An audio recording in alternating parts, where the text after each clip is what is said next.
Oh, that we didn't get to the end? Exactly. All right, so then let's see whether we're able to get to the end today. Great.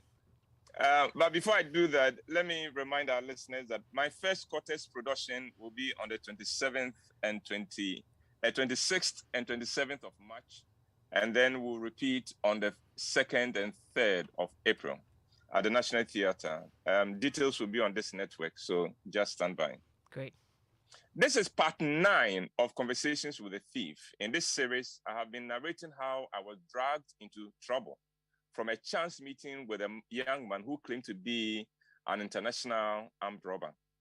We ended part 8 where this young man, quote unquote, vanished from my car in front of the railway station at Accra Central.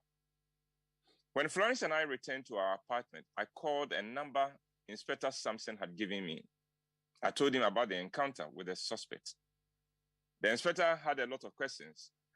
Are you sure you did not call him or send him a message? How did he get into your car? Where do you park your car? Are you sure you locked the car? How come you didn't know someone was in your car? Did you say a motorbike crossed you? Can you describe the motorbike? Do you know the rider? Can you describe the rider? Where did they go?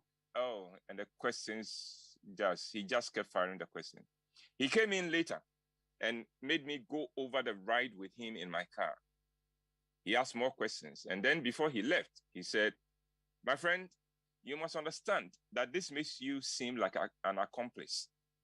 Pray that he turns up on Monday, as he said. If he does not, you will be arrested. The rest of the weekend was terrible. I ran the whole of Sunday. I felt a sense of doom hanging over me. My boss, Reverend Peter Barker, returned to town on Sunday evening and passed through the office. I briefed him on what had happened the day before and what was about to go down on Monday. Now, Reverend Barker had been in the British Army before coming to Ghana, and so he had nerves of steel. He listened to me carefully and asked, so, how are you doing? I said, I'm very troubled. He said, don't be troubled. We are in the hands of God. Then he asked, what about Florence? How is she taking this? Not too well, I'm afraid, I said. He said, can I see her? I went to the apartment to inform Florence that Reverend Barker was coming to see her, but she was asleep. She had not slept through the night, and so I did not think it was wise to wake her up. I returned to Reverend Barker and said, she is finally sleeping, and I do not want to wake her. He said, when she wakes up, tell her that everything will be okay.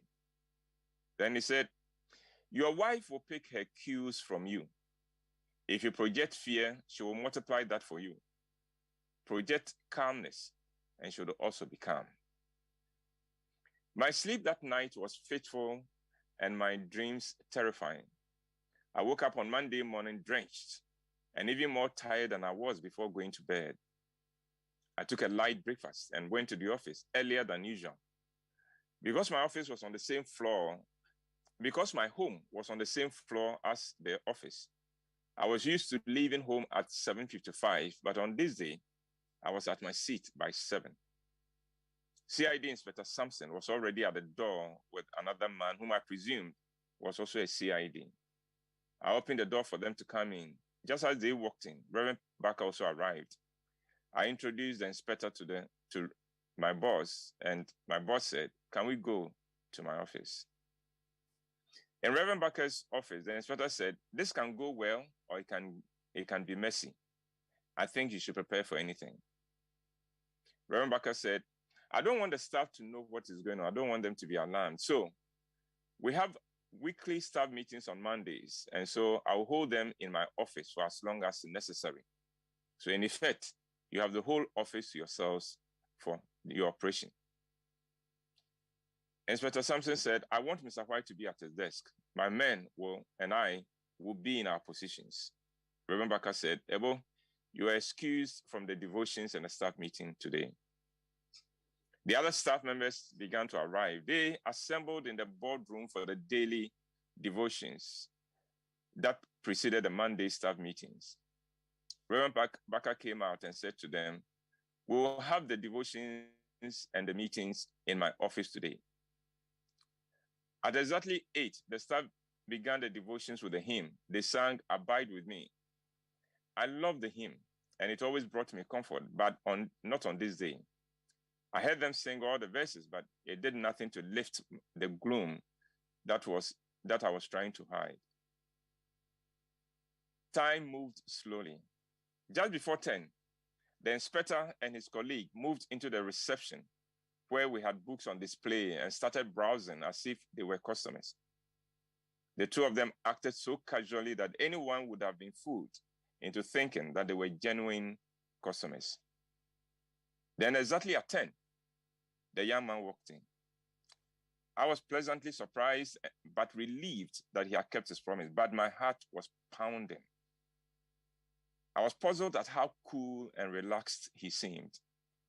Here was a young man who knew that the police was waiting for him, but he acted as if he did not know that he was in serious trouble. He wore a black leather jacket over a t-shirt. He acted as if he had not even seen the two men pretending to be browsing in the reception. He walked into my office and said, "Good morning, Mr. White. You asked me to come for a feedback on my manuscript today, so I have come." My chair faced the door, and he was seated in front of me with his back to the door. But not once did he look over his shoulders. He remained calm all the time. It was so unsettling. I saw the inspector and his colleague positioning for action. The inspector stormed into the office, pulled out his gun, and said, "You're under arrest."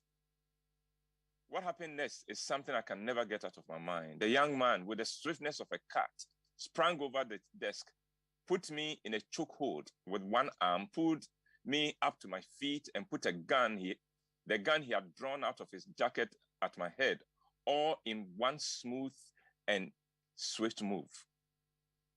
A move so fast that the police were completely taken by surprise.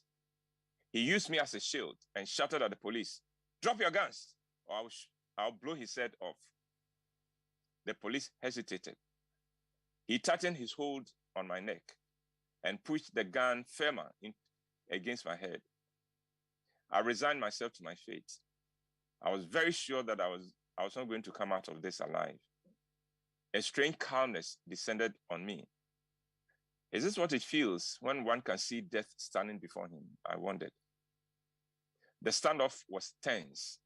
The police was determined not to let him escape arrest, and the suspect had no plans of surrendering.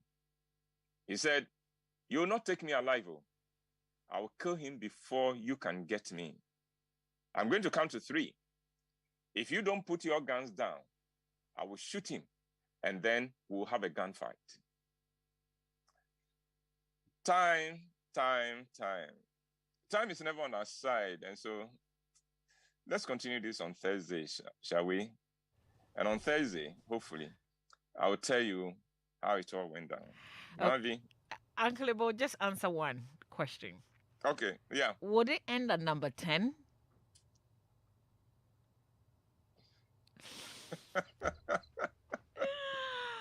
Oh my God. Mavi, when I find Kepe's ball, I'll be able to answer that question.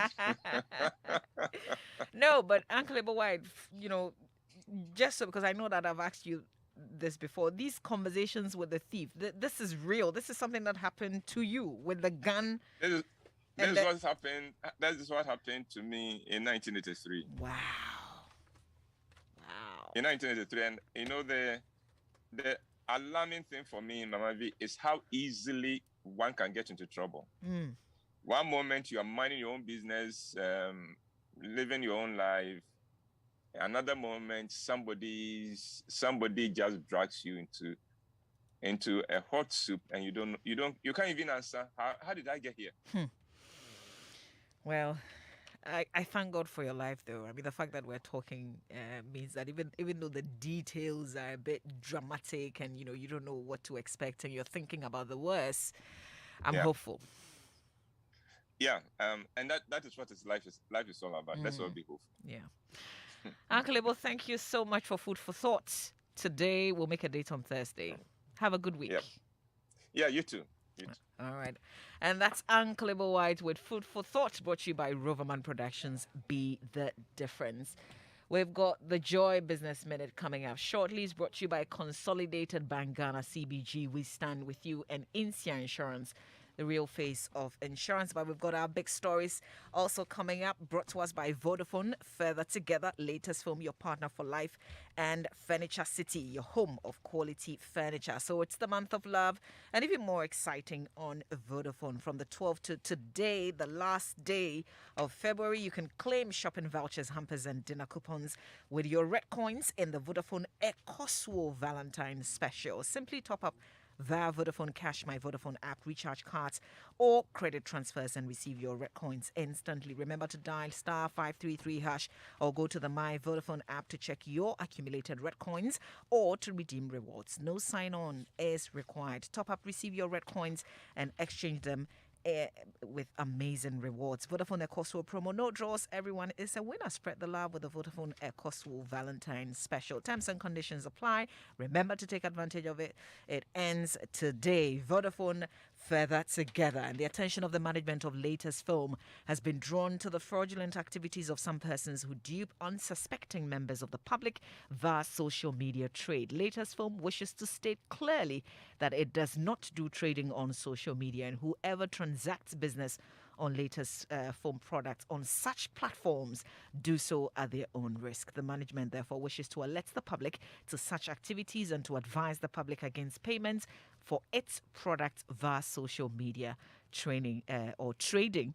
It further advises the public to visit the showrooms of Latest Film and accredited dealers across the country for its high quality products. Well, we'll hear from some patients who are subjected to alleged sexual abuse by caregivers at psychiatric facilities. That's coming up in our latest hotline documentary, Mind Matters. All right. And then we'll also have some conversations coming up with Haptel Limited. That's coming up also here on the Super Morning Show today. But it's your birthday today.